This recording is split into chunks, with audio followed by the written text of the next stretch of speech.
Так, ассалаумағалейкум барлықтарыңызға. Бүгін біз P5 Render деген программамен жұмыс көрсетем. Жалпы бұл программамен қандай жұмыстар жасауға болады, ішінде қандай функциялар бар, инструменттері, және де бұл программаны қалай алуға болатынын көрсететін боламын. P5 Render программасы негізі бесплатно жазуға болады. Просто Google-ға P5 Render деп жазасыздар осылайынан. Бірінші шыққан сайтқа кіресіздер. Осы жерде, мына оң жағында free download деген бар. Осымен бесплатно жазуға болады. Бірақ та бұл программаның екі версиясы бар. Біріншісі Pro, екіншісі бесплатный версиясы. Pro мен бесплатныйдың арасында айырмашылықтары бар өздерінің. Мысалға, Pro'да библиотека, модели, материал өте көбірек та. Бесплатныйда олар енді кішкене аз. Сондықтан да Pro'ның мүмкіншіліктері көп. Сол себепті сіздерге, егер мүмкіншілік болып жатса, Pro версиясын сатып алуға кеңес беремін. Және де сіздер рендер жасағаннан кейін сол жасаған картинкаларыңыз, анимацияларыңыздың шығаруын, качествосын, оның форматтарын Pro версиясы арқылы сіздер неше түрлі вариациямен шығаруға болады да, кішкене мүмкіншіліктері көбірек. Егер де мүмкіншілік болмай жатса, онда сіздер мынау кнопканы басып, регистрация жасап, 5 күнге Pro версиясын тегін ала аласыздар. Сол 5 күннің ішінде өздеріңіздің жасап жатқан файлдарыңызды, проекттеріңізді жасап көріп, және де программамен танысып үлгеруге болады. 5 күнге сіздерге бесплатно Pro версиясын береді. Кейіннен уже ол жұмыс жасамай қалады. Программаны жазалағаннан кейін ол осындай көрінеді. Рабочий столда оны ашып қарасақ, бізде осылай ашылады вкладка. Бұл жерде сол жағымызда біздің файлмен жұмыстар, новый файл ашу, open деп ескі файлдарды тауып ашуға болады. Немесе мына жақта ескі файлдар и сонымен қатар уже аккаунт, форум, обновлениялар деген сияқты. Мына жақта рекламалар и астында демо сценалар бар. Бұл сценаларды арқылы сіздер ашып көріп, жазып, ішінде қандай настройкалар қолданылған, қандай модельдер қойылған, материалдар қалай берілген сияқты. Бұлай өздеріңіз ашып көріп, тексеріп, жұмыс жасасаңыздар болады. Бұл сол үшін арналған модельдер. Жалпы, мен ойлаймын негізі үйренуге болады осы модельдер арқылы да. Біз қазір новый файл ашамыз. New деп ашамыз. Программаның интерфейсы осылай көрінеді. Бұл программа интернетпен жұмыс жасайды негізінде. Былай да жұмыс жасай береді, бірақ мынау нелерге модель соларға келген кезде интернет керек болады. Интернет арқылы сіздер жазып, оны қолданатын боласыздар. Бізде моделіміз 3D Max файлында, программасында мен осы модельді өзіме дайындап алдым. Сіздерде осылай интернеттен немесе басқа өздеріңіздің проекттеріңізге керекті үйлеріңізді, басқа домдарыңызды қолдана берсеңіздер болады. Жалпы бұл программаны, бұл үйді мен интернеттен жазып алдым өзім. Ары қарай өзім материалдарын беріп, былайынан өзімнің керегіме қарай дайындап қойдым. Программаны жазғаннан кейін сіздерде P5-та осындай вкладка шығады, осындай өзінің несі болады, плагин сияқты. Соны жазып алу керек сіздерге. Именно 3D Max пен P5-дің арасындағы конвертация жасау үшін осындай бір плагин шығады. Осын басқан кезде осы жақта кнопкалар бар. Біз мынаны басамыз, экспорт P5 render файл дегенде. Қазір реклама. Қайттан басайық. Қайттан басса, осылай экспорт жасау шығады. Мен осы жерден экспорт деймін. Файлдың қай жаққа барып тұратынын белгілеп қоямын. Мен просто осы жерге сохранить саламын.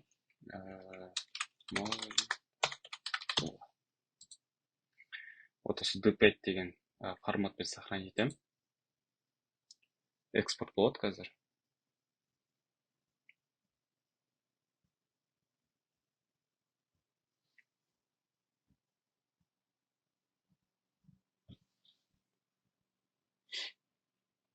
файлдарыңыз ауыр болғанға қарай ол экспорттың да уақыты ұзақ бола бастайды.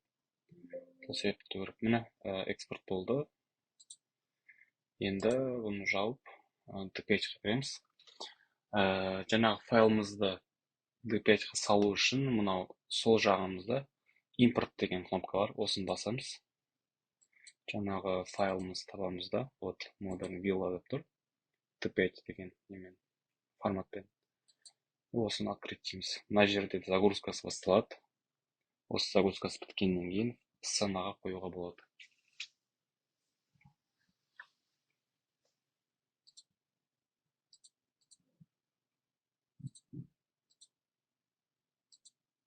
Жалпы загрузка болып жатқанша мен сіздерге интерфейсті түсіндіріп өтейін. Сол жағымызда мынау 3 линия болып тұрған, ол меню. Бұл жақта файлмен жұмыс, edit, там назад, вперед деген сияқты. Егер де қате кетіп қалса, Ctrl-Z-пен жұмыс жасап бір шаг артқа жұмыстарын қайтарып алуға болады.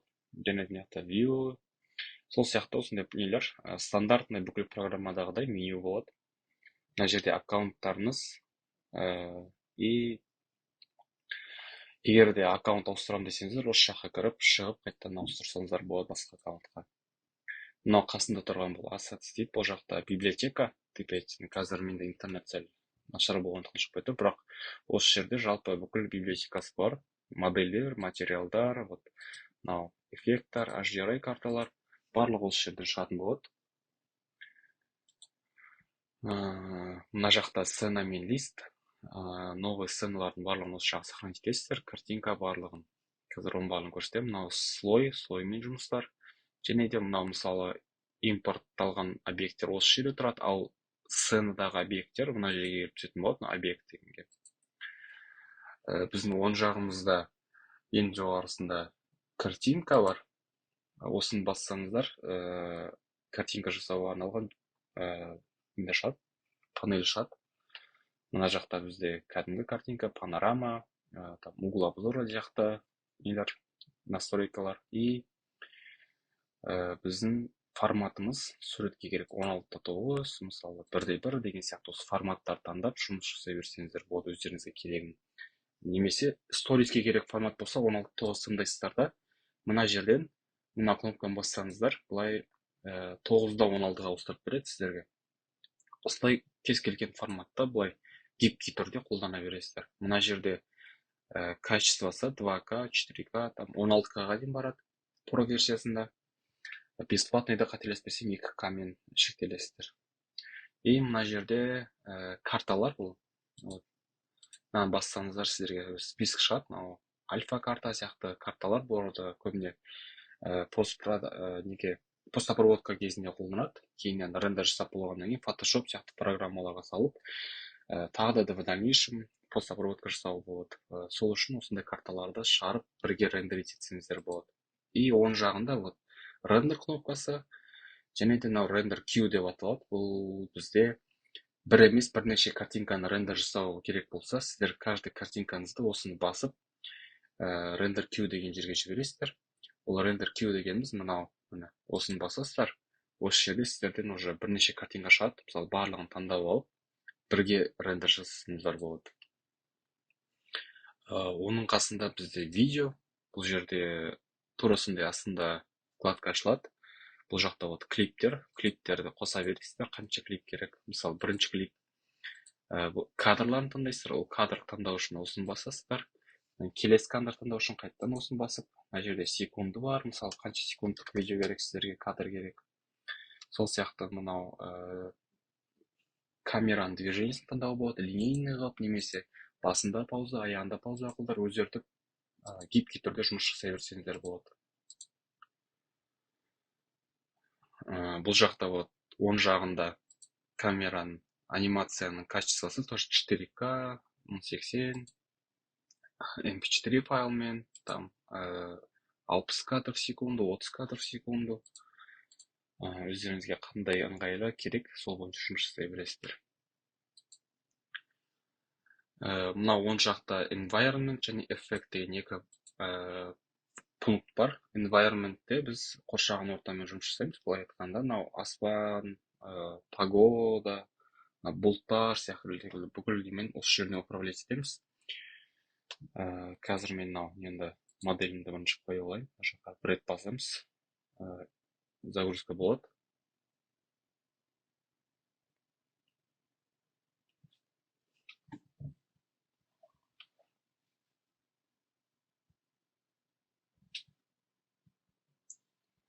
Загрузка болады, осылайынан шығады. Қазіріміз оны қоямыз. Енді бізде вот мына кадр моделіміз түсті TPS-қа. Вот осылай тұра берсін, пока что. Мына жерде мына көрсетіп кетейін.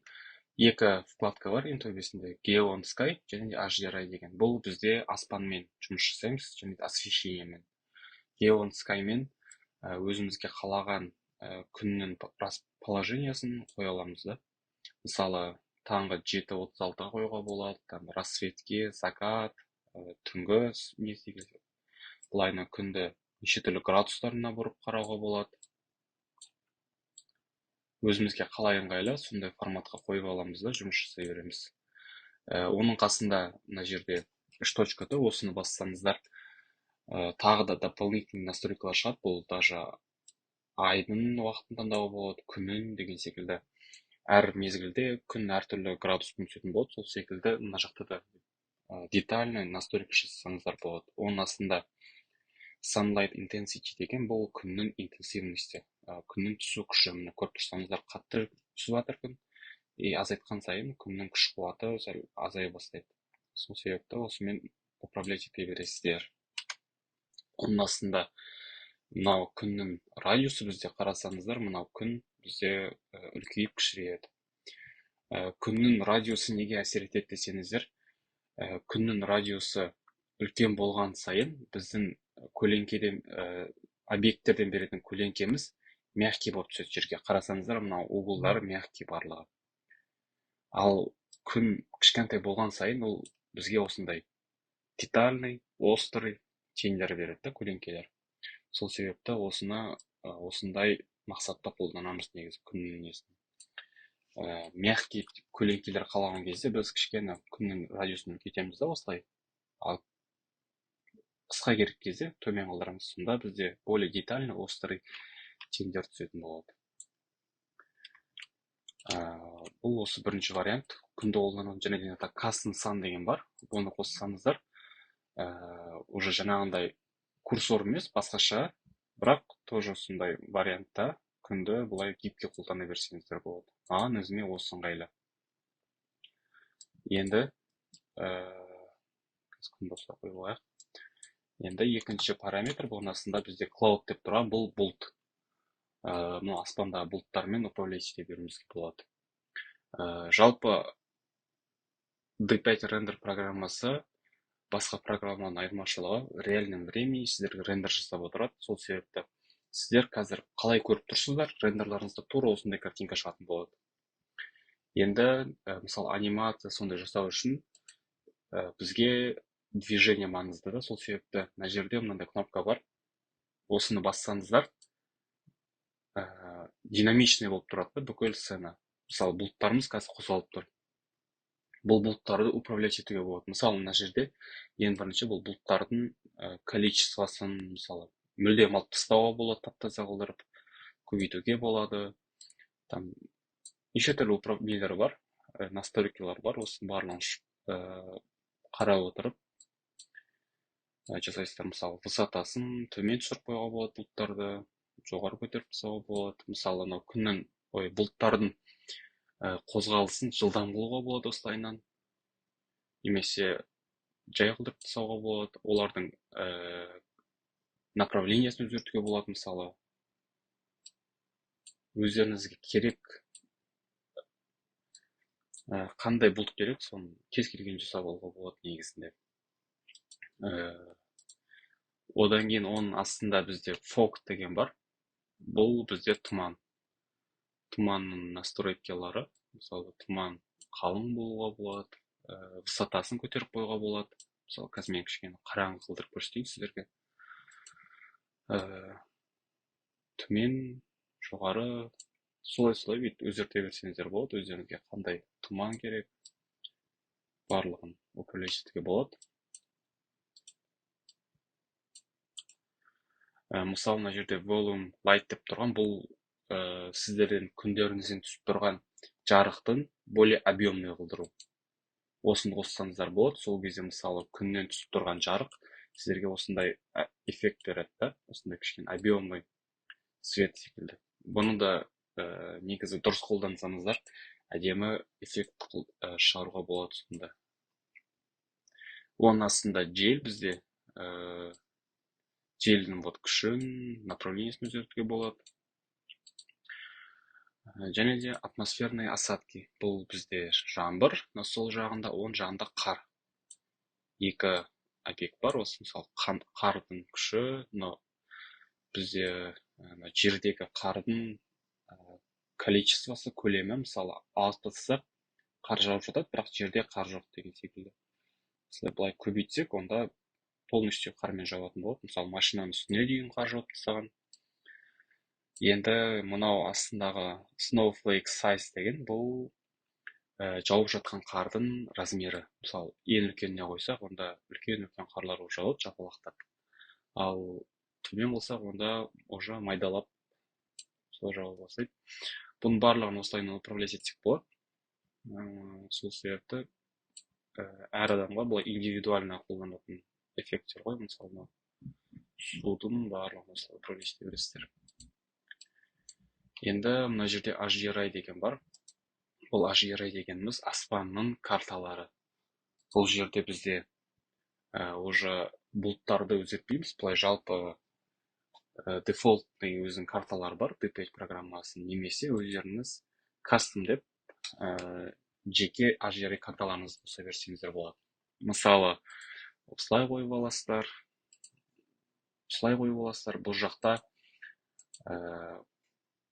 в основном мысалы немен, градусымен, расположениясымен управлять етуге болады. Және де мынау кнопканы бассаңыздар, осылай background деген, бұл аспанның несі жарығын жарық қылдырып, немесе қараңғы қылдырып жасауға болады. Және skylight деген аспаннан түсетін жарық. Оны тоже осылай управлять етуге болады. Мысалы, алып тастасақ, аспаннан ешқандай жарық түсіп тұрған жоқ қазір объектіңізге. Қоссақ, онда жарықтың күш қуаты көбейеді деген секілді. Осындай параметрлері бар. Және де астында температурасы, мысалы, теплый, холодный қылдырып өзгерте беруге болады. Оның астында сан деп тұр. Бұны қоссаңыздар, мысалы, мына жерде күніміз тұр, біздің HDRI бойынша. Егер де мынау күннің беретін сіздерге жарығы жеткіліксіз болса, осы санды қосып алсаңыздар болады. Санды қоссаңыздар, сіздерге дополнительно осындай күннің жарығы түсетін болады. Сіздер оны мына жақта қайтадан интенсивность, радиусын өзгертіп жасасаңыздар болады. Және де оның астында follow HDRI деген тұр. Бұл дегеніміз, мынау HDRI картаның күні қай жаққа қозғалса, мынау күн тоже соның артынан қозғалып отырады, сонымен дополнительно свет береді. Егер де HDRI картаны осы жақтан қойып, күнімізді мына жақтан қоямыз десек, онда кастомды басу керек та. Бізге уже күннің расположениясын өзгерту керек. Сонда бізде күн екі жақтан да түседі. Алдынан, артынан кез келген жақтан түсіруге болады. Сонда гибкий настройкалар бар. Оның астында бізде, ол айтып кеттім уже. Мына оң жағымызда бізде эффект деген бар. Бұл жақта цветокоррекцияның настройкалары. Бірінші LUT. Бұл бізде фильтрлар болып табылады.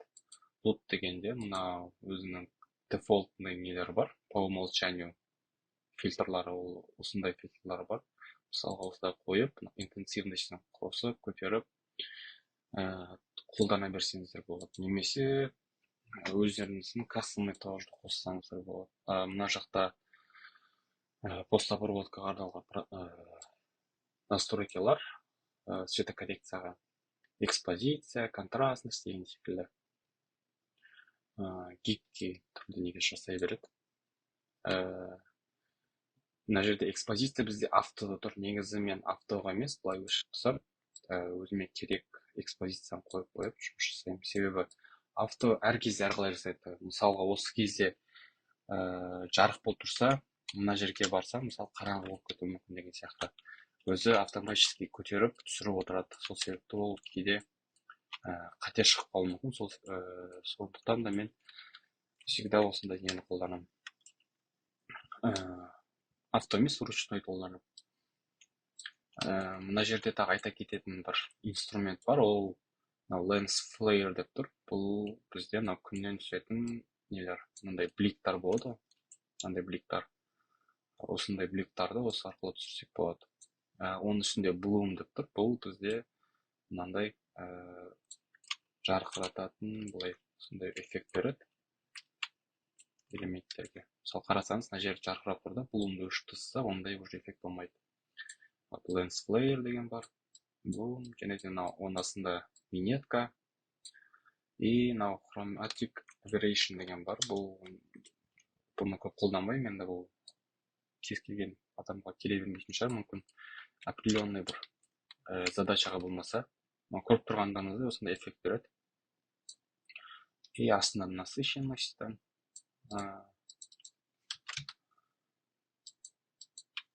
Бұл жерде tint деген осындай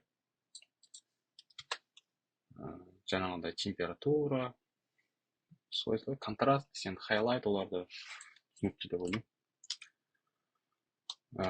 Мына жақта бізде 3 вкладка бар тағы да. Бұл біріншісі бізде навигация. Бұл навигацияның бізде 3 түрі бар. Orbit, Fly, Walk дейді. Мен қазір Flyмен қолданып отырмын. Fly дегеніміз мынау GTA ойындағыдай, және де Lumion программасындағыдай қозғалыстар. Ол дегеніміз клавиатурада W, A, S, D деген кнопкалар арқылы былай қолдана бересіздер кәдімгідей. Және де оң қасында Q, E деген не бар, кнопкалар бар. Ол екеуі арқылы жоғарыға, төменге түсуге болады. Камераны бұру үшін мыштың оң жақтағы кнопкасын басасыздар да, былай қолдана бересіздер. Осы кнопкалар арқылы навигация жасап жүре берсеңіздер болады. Бұл жерде оның астында мысалы мынандай кнопка бар. Бұл бізде movement speed. Бұл мынау біздің камерамыздың жылдамдығы, мысалы 50-ге қойып жүруге болады. Бұл уже камерамыз жылдам қозғалатын болады. Ал егер 1-ге қойсақ, онда ол енді задачаға байланысты осыны өзгертіп қолдана бересіздер. Мына жерде камераның высотасы қазір 3-4 метрде тұр. Мысалы, 1 метрден қараған келсе, 1-ге қоямын да, болды. Менде мысалы мынау астында түсіп тұр ғой, бассейн төменгісі. Бізде нулевая точка осы болып есептеліп кетті да, значит, 1 деген қате болады екен бізде. Жалпы енді өздеріңіздің нелеріңізде дұрыс болса, сіздерде осы арқылы высотасын көтеріп түсіре берсеңіздер болады. Мынау бізде камераның несі, повороты. Оның қасында Orbit деген, бұл бізде SketchUp, 3D Max программаларында қолданған секілді. Мыштың ортасындағы скролл бар. Сол скроллды басып отырып, бұлай камераны бұра бересіздер. Объектке қарай осылай бұрыла береді. Алға, артқа скролл арқылы.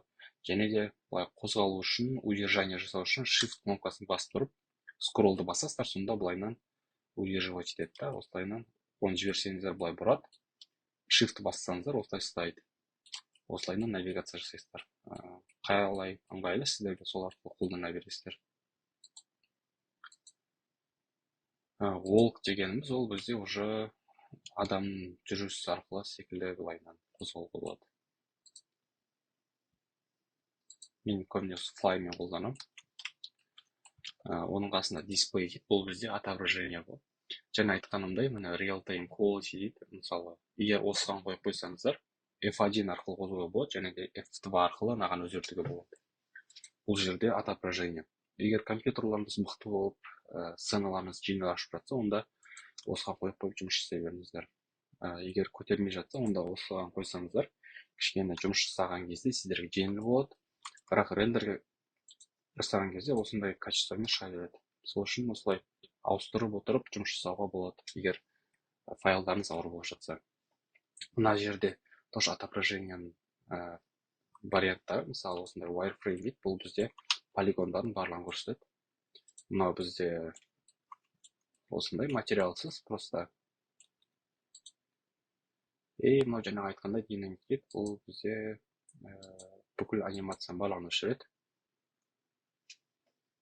Мына жақта grid деген бар, мен осы кнопканы қолданамын. Бұл бізде композиция жасауға арналған осындай сетка. Оның негізі қолданып үйренгендеріңіз дұрыс болады. Оның қасында камера, бізде камерамен жұмыс, экспозиция бар, угол обзора секілді. Мысалы, осылай қолдана бересіздер.